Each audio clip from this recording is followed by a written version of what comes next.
In Snowfall Season 1, the story is split into 3 plots, each with a protagonist. Franklin, Teddy, and Oso are the 3 protagonists. All of them have decent stories at worst, but Franklin's clearly stands above the rest. I believe these are the key reasons for the gap in quality.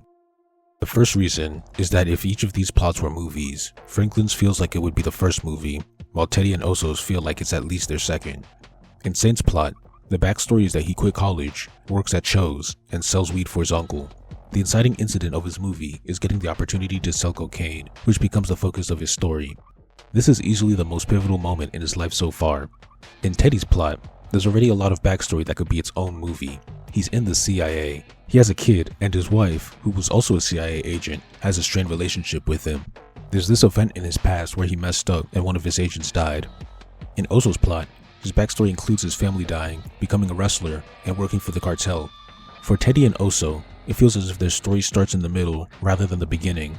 Teddy is already a CIA agent, and Oso's already a wrestler working with Pedro and Lucia. They just receive new missions that are the inciting incidents of their next stories. The second reason is that Franklin's supporting cast is much more developed and relevant by comparison. His allies are Leon, Kev, Sissy, Jerome, Louis, Avi, and Claudia. His enemies are Lenny, Ray Ray, and Carvel. These characters consistently reappear, and his relationships with them are varied. Leon and Kev are his friends and eventually his sellers. Leon helped him get his money back, and Kev took him to Oakland to sell. Sissy is his mom and the one he's trying to protect, financially and from his crimes. Jerome and Louis are like his mentors and help him with connections. They taught him to sell weed, linked him with Claudia to sell coke, gave him a gun, and brought him to Knees to learn about the coke game. His network is wide and helpful. In Teddy's story, he has Alejandro, his business partner, and Julia, his wife. And Julia has no relevance to the plot. She's a romantic subplot. All of the other supporting characters only show up for brief periods.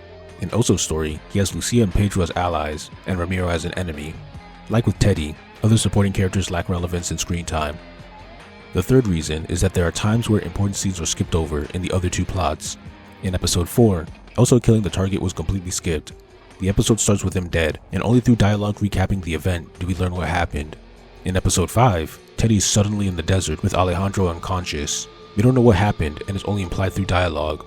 The way these plots skip over events, unlike Franklin's plot, doesn't make them worse, but it does make Saint's plot seem more important. Combine that with the favorable screen time his plot receives, and it makes the story stand out even more. These 3 reasons are what I believe puts Franklin's Saint's story above the other 2. The similarities between his story and Breaking Bad might also be another point of interest. The idea of an underdog everyman entering the drug game and rising to the top is a more appealing idea than a CIA agent dealing drugs or cartel family members trying to branch out.